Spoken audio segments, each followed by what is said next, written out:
అందరికీ నమస్తే అండి. తెలుగుదేశం పార్టీ యాక్చువల్లీ మాటల్లో కాదు, చేతల్లో ఒక మంచి పని చేసి చూపించారండి.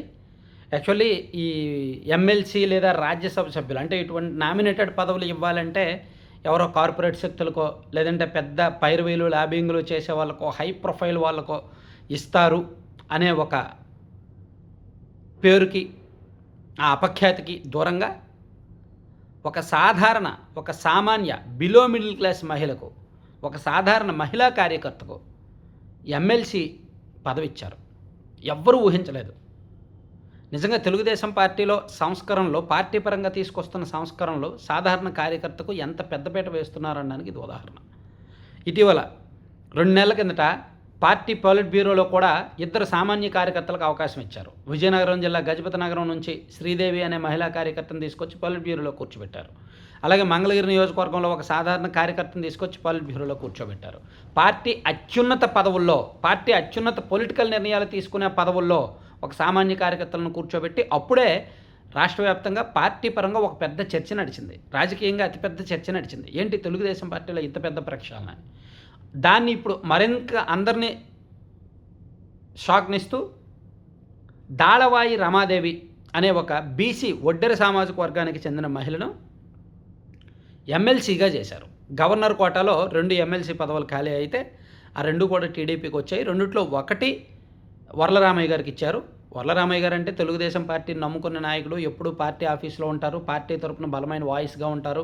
గతంలో 2019 నుంచి 24 మధ్య రాజ్యసభకు గెలవలేము అని తెలిసినా పార్టీ చెప్పింది అని చెప్పి నామినేషన్ వేశారు.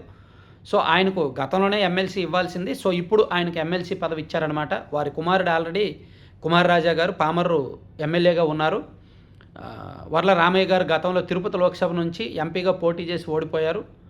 సో ఆయనకు పార్టీలో అందరికీ సుపరిచితులే. సో ఆయనకు ఎమ్మెల్సీ ఇవ్వడం న్యాయమే. సో మరో పదవి ఎవరికిస్తారనే అనేక పైరవీలు, చర్చలు, లాబింగ్లు నడిచాయి. చివరికి ఎవరూ ఊహించినటువంటి దాళవాయి రమాదేవి అనే మహిళకి ఇచ్చారు. ఆమె అనంతపురం అర్బన్ నియోజకవర్గం, అనంతపురం జిల్లా, అనంతపురం టౌన్లోనే ఉంటారు. వారి భర్త దాళవాయి వెంకటరమణ గారు గతంలో 2021లో ఈ స్థానిక సంస్థల ఎన్నికల్లో కార్పొరేటర్గా పోటీ చేసి ఓడిపోయారనమాట. సో ఆ తర్వాత ఆమె పొలిటికల్గా యాక్టివ్ అయ్యారు. ఆమె నిజానికి అంగన్వాడీ కార్యకర్త. ఆ జిల్లా అంగన్వాడీ కార్యకర్తల అసోసియేషన్కి ఆమె అధ్యక్షురాలు. అండ్ తెలుగుదేశం పార్టీలో సాధారణ కార్యకర్త. పార్టీ వాయిస్ స్ట్రాంగ్గా వినిపిస్తారు. పార్టీ తరపున మంచి మంచి సబ్జెక్ట్ మాట్లాడుతూ ఉంటారు ఆమె.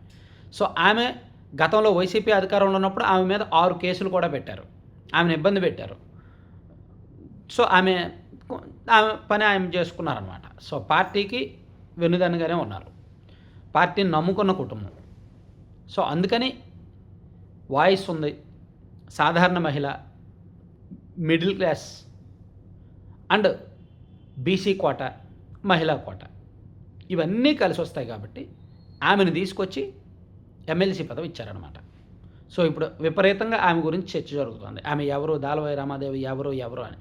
నిజానికి ఎమ్మెల్సీ పదవి వస్తుందని ఆమెకు కూడా తెలియదు. జస్ట్ పార్టీ దృష్టిలో ఆమె ప్రొఫైల్ ఉంది.